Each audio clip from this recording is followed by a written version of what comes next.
어떻게 보세요? 봄철 대공세는? 러시아가 하르키우에서 밀려 나올 때 또는 그 전에 시가전을 포격으로 도시를 파괴하고 지금 뭐 하다못해 최첨단 미사일까지 엉뚱한 도시에다 쓰고 있는 이런 황당한 전쟁을 하고 있는데 이건 다시 말하면 지상군이 제 역할을 못한다는 거예요. 그러니까 아직도 최첨단 무기가 날아가고 순항 미사일이 날아가는 시대지만 아직도 어쨌든 보병의 깃발을 꽂아야 전쟁은 끝나는데 이 보병이 너무 능력이 떨어져요.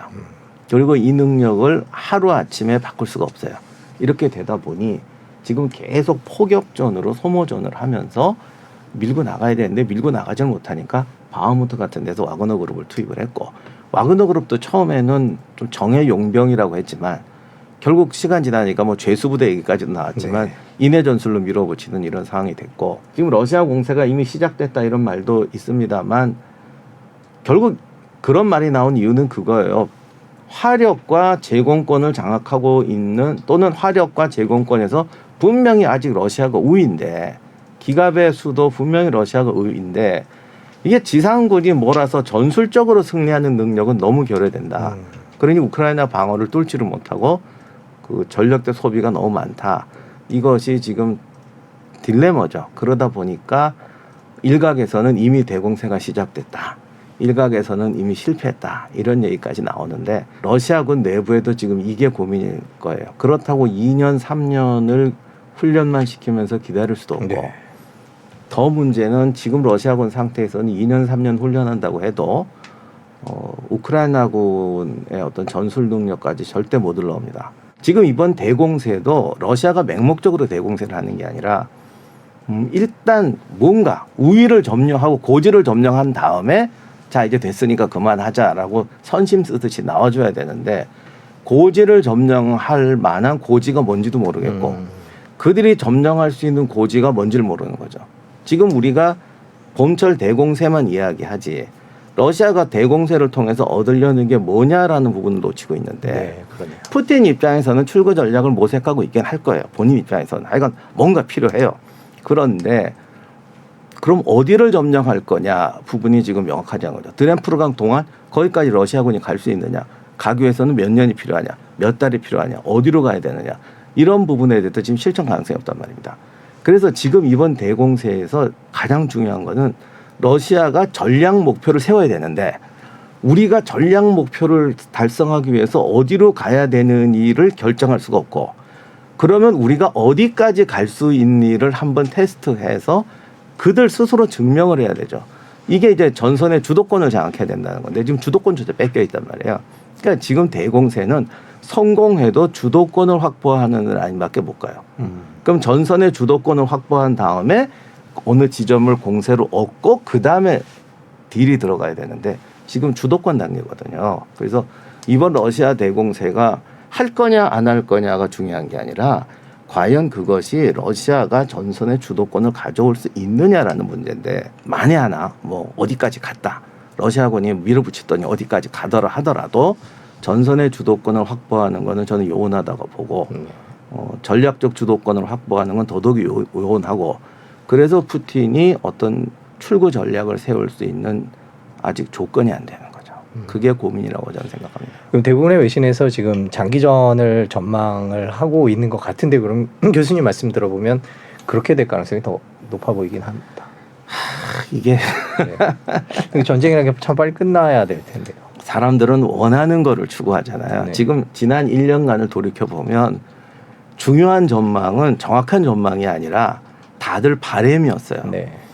제가 뭐 누구를 제가 뭐 비판하고 싶지는 않지만 그동안 나왔던 이럴 것이다라는 것은 사실 논리적으로 들어가 보면 전혀 그럴 근거가 없어요. 그런데도 불구하고 이 정도면 끝날 것이라 생각했던 건 다들 바램 때문이죠. 그러니까 어쨌든 전쟁으로 해서 우리도 피해를 보고 있고 하니 빨리 끝났으면 좋겠다라는 마음인데 이것이 손자가 이런 말을 했습니다. 손자병법도 있는 말이 적에게 패하지 않는 것은 내 능력이다. 아무리 지피지기하고 어쩌고저쩌고 해도 내 능력은 패하지 않는 것까지다. 상대방이 어떻게 나올지는 사실 상대방의 마음이기 때문에 내가 그것까지 조정할 수가 없다. 합리적인 자, 손자병법에서 하듯이 전황을 완전히 파악하고 완벽한 포진을 해서 자, 너는 이래봤자 6개월이 지나면 이거 못 이겨 라는 거를 만들어 놨다고 하더라도 상대가 정말 미쳐 날뛸지 네. 어떻게 할지 그것까지 조정할 수는 없다라는 거예요. 그래서 이 전쟁이 언제까지 갈지는 사실 정말 전망하기 어렵습니다. 그런데 우리가 좀 말씀드릴 수 있는 것은 처음에 경제 제재가 들어갔을 때 러시아가 금방 굴복할 것처럼 얘기를 했는데 러시아 경제의 특징 자체가 에너지 1차 산업 기반이고 간단히 말하면 먹을 거하고 불 뗄 거는 있는 나라란 말이죠. 그러니까 이런 나라의 경제 제재로 효과를 보기가 쉽지가 않아요. 두 번째로 러시아의 국민적 특징이 국가적인 특징이 옛날부터 농업사회적인 그런 기반이 있어서 침략을 당했을 때에 국가를 중심으로 묻히는 지구력은 굉장합니다.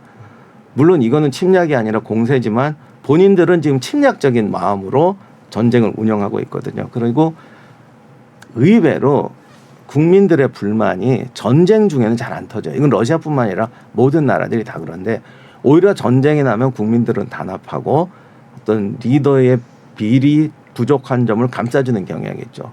전쟁이 끝난 다음에 그게 터져 나오는 거죠. 그렇기 때문에 우리가 생각하는 것처럼 러시아 국내에서 소요가 일어나거나 경제가 파탄나는 게 생각처럼 빨리 오진 않을 것이다.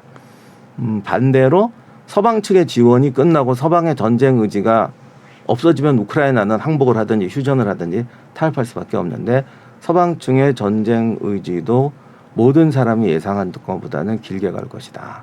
그렇게 되니까 이거를 끝낼 수 있는 이제 돌발 변수는 우크라이나가 탄넨베르크 1차 세계대전 때 탄넨베르크 전투처럼 결정적인 승리를 충격적인 승리를 거둬서 러시아 국민들이 충격을 받거나